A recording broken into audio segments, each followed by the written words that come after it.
now that I'm finished my PhD? Am I going to continue doing research? Am I going to do a postdoc? What are my post-PhD career plans?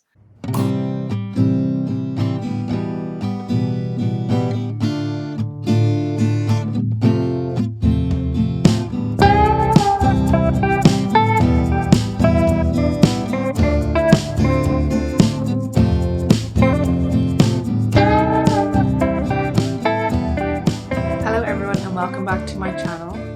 Today's video is going to be a life update post PhD Viva, post becoming a doctor, telling you some updates about what has been going on in my life in the last couple of months and some updates regarding the future of my research, what kind of work I've been doing in the meantime, my business, and of course this channel, what I have planned for the upcoming months. I am currently drinking a decaf oat milk latte out of one of my favourite mugs. We're just going to get right into it. I need to remember to drink this coffee because anytime I try and have a coffee in a video, I inevitably forget to drink it and then it feels like a real waste.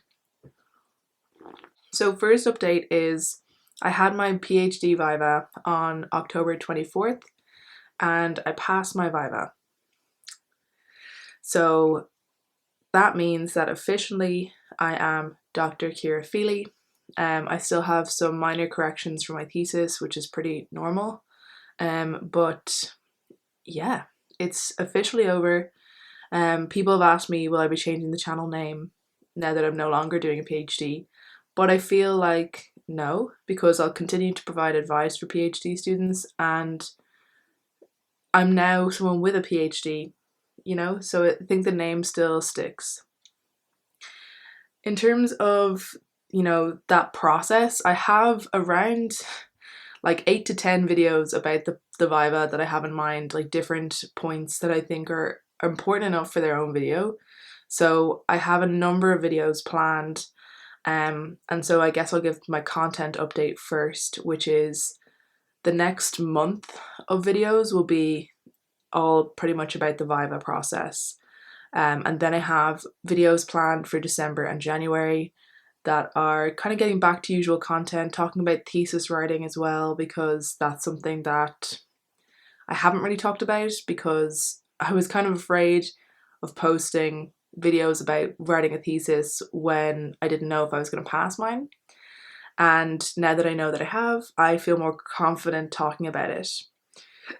I would like to be the kind of creator that's able to take you through the process of things, but I find it difficult. I'm more of a post hoc analysis kind of gal. I tend to want to experience something and then come back and explain it instead of trying to show the process of experiencing things, because a lot of the time my experience of things is actually far away from the reality of an event. So it's important for me to, I think, have some time and then come back with a more objective view of what was going on at the time. So my next video at least will be talking about my experience in the Viva. Actually, I haven't decided which exact order to put these in, but I have the next couple of videos will be around my experience in the Viva, so what actually happened in my Viva, what a Viva is in general, so what to expect in general, because my Viva is just going to be one example, but this is going to be the general process. And then how I prepared for the Viva as well. So all of these will be coming up soon. So make sure if you are not subscribed that you become subscribed. In terms of an update for the channel in general, I've been really finding it difficult to be consistent with posting. So this is something for the next couple of months that is a main focus for me, to try and get back to consistency. So I recently tried to make a new kind of planner template for organizing my content, which I think is going to help. And if it does, then I'll be making a video about that as well. But before I embark on any new projects, this is now the project that I want to focus on to ensure that's up to a good level before taking on something new. Because I've worked really hard to get this up to 30,000 subscribers, which I haven't even posted since that happened. And thank you all so much for the support that has been given to this channel. It's what keeps it going, is knowing that there are people that are finding the content that I make useful. It really makes a difference to me knowing that. Otherwise, I feel very disconnected from it all. So I've worked hard to get it to this point, and I don't want to just let it go. So I really want to focus on getting that back to a level. And I feel like as well, I have so much content to create. I did a bit of content planning last night, and I have like at least 3 months of content if I was to do 3 videos a week, where I have a lot of informative videos, and what I think will be really beneficial videos coming up, at least for the next few months. So I'm excited about that. And then the same thing with Instagram. I haven't really thought about how to organize that content. I think I lost motivation after I was kind of growing quite rapidly on Instagram. I think that just freaked me out a little bit, and it's been pretty much 2 years now. So I think I just need to ease myself back into that. I think I'll try and make some posts related to the videos that I'm creating, so that because it's quite a separate audience that I have on Instagram. I know a number of you that I've connected with are on both, but there's definitely some that are just on Instagram.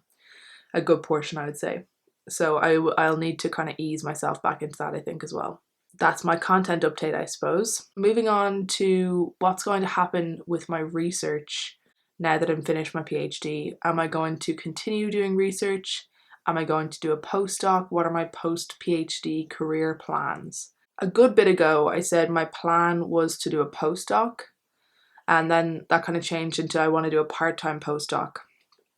And that has definitely kind of changed. My views on this has shifted for a couple of reasons. When it comes to a postdoc, it's usually for a very specific project that a postdoc is designed, and we would have to kind of create that position, and then my supervisor would have to interview people for that position, and then eventually I would hope that I would get it, given that I would have the most knowledge for it. But it kind of means you're quite tied to a project, and it's basically like going back into a mini PhD. And I don't feel like that's something that I want to be doing after spending these 4 years on this one project. I want to be more loosely attached to research at the moment. By that I mean I want to be able to do projects as they come up, and to shift and change what I'm doing, and to come up with an idea and be able to work on it. And I've been feeling a lot of motivation towards research now that I'm finishing up. There's still loads of projects to do with my thesis that need to be done, and I want to do those. But I want to be able to spend some time like reading the Recommender Systems Handbook and getting ideas for completely different projects. And if a company comes along to our research institute and wants someone to work on recommender systems, I'd like to be able to say, yeah, I can do that for a couple of months. And that kind of flexibility is really important for me at the moment. I need to be able to keep my interest in this research alive. And so that's what I've pretty much decided is going to be the future. It'll be a part-time research assistant role.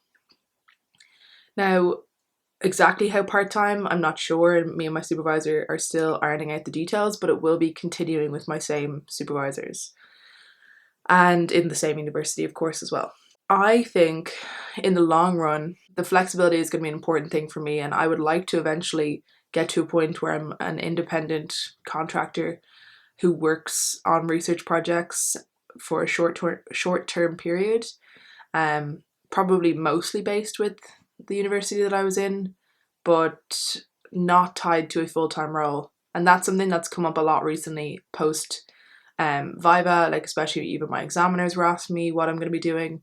And like I can't explain to people like, well, you know, it's a bit complicated for me because I already have this lecturing role. I am running a business that requires full-time attention, and you know, I have social media that I'd like to do. So like it's not like I can turn around and say, yeah, I'm going to go and be a professor and work full-time in an institute. It just isn't sensible. And it probably doesn't make sense for me money-wise either. It's just come up a lot recently, and I think for the moment that's going to be the main thing. It was uncertain, you know, there's no point starting in December because December is like half a month in work terms. I think it's likely I'll start in January, but there are a couple of submission dates in January, so it's likely I'll end up doing a little bit in December. I'm kind of not too pushed about how much money I get for this role because it'll definitely be my lowest paid work, I would say, which is ironic because it's the one that I have the highest qualification for. But that is pretty much what's going to be happening with the research. And I'm excited about that period to be able to work on new projects and not have them go into a thesis. I think that's the most important thing for me right now, is knowing that these projects, they might not pan out and that's fine, or they might turn into something really interesting and it doesn't have to have anything to do with my PhD thesis, which is really enjoyable. Since I mentioned the business, I'll do a quick update on that. We've grown a lot. We've had a new term start. We're at around 260 students now, having come up from about 215. And I'm trying to think, last year, I don't know how many we are up, but our revenue has been pretty much increasing at a rate of 50% each year. And I think we're on track to do that again this year. Our costs are really high and our negative profit, our losses are growing, but at the same time, the losses are pretty much matching how much I'm paying myself. So essentially the business still isn't at a point where it can pay me and have any kind of leftover money, which is okay because, you know, we are essentially restarting this business. And I think it's an okay position to be in for a couple of years, and we're likely to be getting funding pretty soon.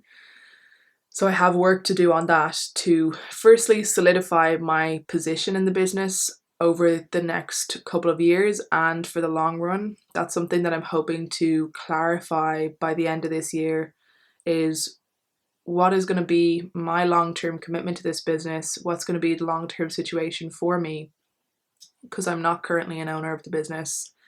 And what's, you know, the salary needs to be a little bit more guaranteed and paid appropriately for the work that I've been doing, which it hasn't been because we don't have the money to do that at the moment. So other than that, like, our expenses are all being paid for, and it's the kind of business where it's easy enough to say, okay, this class is not going to be commercially viable, so we can cut this class. But it's also challenging because we don't want to let people down. But I think we are doing pretty well.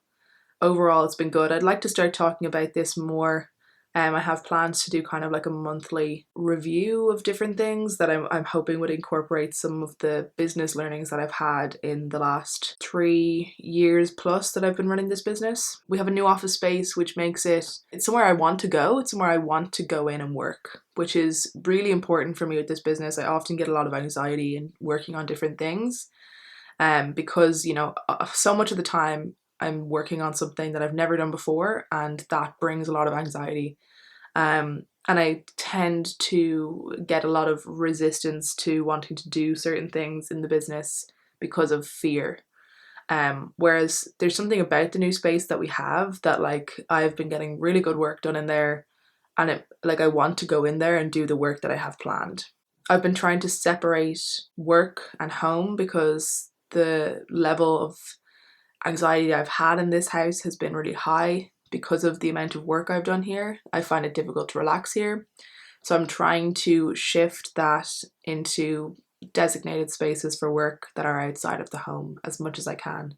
And that space that we have now has been really helpful, and it means here I'm much more able to shut off and relax, which has been really nice in the last month or so. Update in terms of lecturing, how that's been going. It's nice coming into my second year of lecturing now and having a lot more confidence. I feel like in the classroom, I feel pretty good about the content that I have and what I need to teach. And because the particular institute that I'm working with tends to have a lot of classes running throughout the year, like new groups of students throughout the year, it means you get so much more opportunity to redo the same classes. So I'm on, like, you know, maybe my 8th iteration of data analytics and machine learning, which means that knowing what I need to teach and how kind of to pace it is a lot more clear, and that's been really good.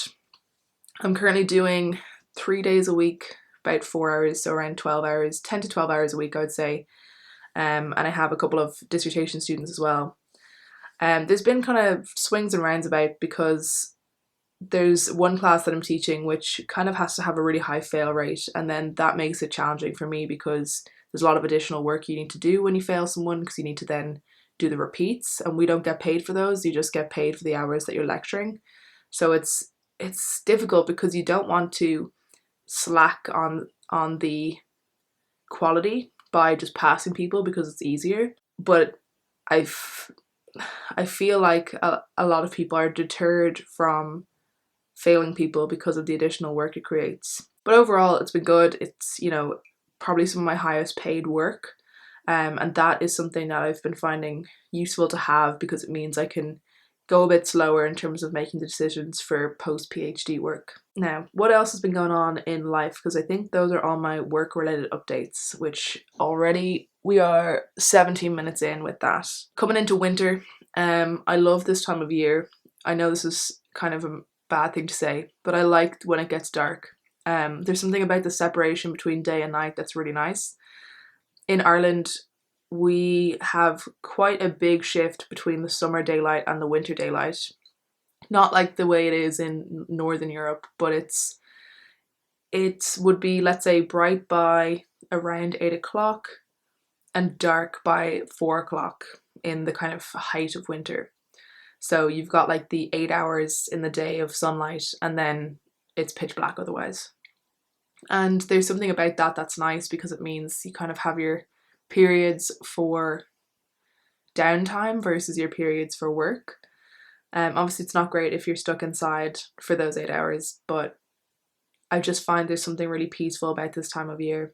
Everything just feels a lot slower and more restful, and I think people kind of hibernate a little bit in the winter. In the summer here, it can be like bright from 6 a.m. to 10 p.m. It feels like it's bright all the time, and you kind of feel like you should be doing stuff all the time, and it just doesn't feel like as much of a time for rest. So that's going on. I've been taking a couple of acting classes. I'm taking an improv course, which is finishing up in a couple of weeks, and we have a show at the end, which I'm kind of nervous about, but I'd say it'll be fun. And then I'm taking a course that I had to audition for, which is, exciting, in an institute that's really renowned in Ireland. It's it's a couple nights a week. It's a 6 month course, which will also culminate in a performance, but we have kind of a long rehearsal period for it. And I've been really enjoying the work. I had to miss a couple of classes in the last week, but other than that, I've been at every single one, and I feel like I'm learning so much and just enjoying the process. I would love to start doing more acting work, but I can't commit to full time training, and I think it's difficult to get into performances in Ireland unless you have that kind of training. But at the same time, even people with that training will find it difficult. So it's hard to know what I'll do after these courses. I feel like it'll be strange to return to having the 3 evenings free. So it's gonna be gradual because my Monday evenings will be free pretty soon, and then I'll just be going back to doing yoga with my sister. Um, Tuesdays and Thursdays, it'll be kind of weird when those evenings are wide open. So we'll see what happens with that. Other fun things that I've been involved with. So post Viva, I went pretty much into a busy weekend because I was helping my friend with a short film that they've created. So I was helping with a couple of things. I was helping with producing it, but to a smaller degree. I was in charge of location scouting, and I helped a bit with casting. And when we were doing the filming, I was recording the sound essentially during the filming. So it was a lot of fun. It was a learning curve. It's something I haven't done before because I've never been on a film set. But it was a lot of fun. I don't know if I could do it all the time, but it was the kind of work where you're so focused on it for that period, and I love any kind of work that has me focused. But it went by pretty quick, and now I'm kind of leaning into a week off of lecturing, of business work, of everything. So I'm going to be heading down to Galway today for a couple of days and then coming back at the weekend to reset for the second 6 weeks of this term.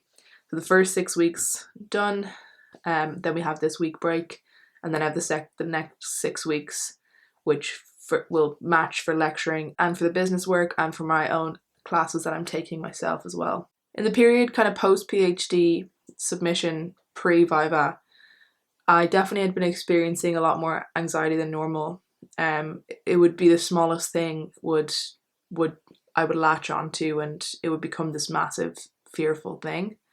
And I've been having a lot more kind of panic with those kind of moments. So I'm in a point now, I think I feel a lot more calm now that the Viva is finished. I think it's just been a challenge shifting from being a PhD student and being a student in general for the last 9 years to this new person. And it's that idea of like the self-image and that shifting and not knowing my position in the world anymore. I think it's just been leading to a lot more difficulties. But I'm still going to counselling. I find that's been really important for me to understand a lot of what's going on and just, I suppose, manage this while also allowing myself to feel these difficult experiences and not be afraid to share them with the people in my life, which has been a lot more available to me now than it was maybe a couple of years ago when I would have been having similar difficulties. Is there anything else I can say? I think that is all of the updates that I have. It's a long one because I have not spoken to you in quite some time. So that's it. That is it for this video. Thank you all for watching. I'm really excited for the next period on this channel. I have so many videos planned, so make sure you're subscribed, hit the notification bell so that you don't miss a video, and I will see you all in the next one.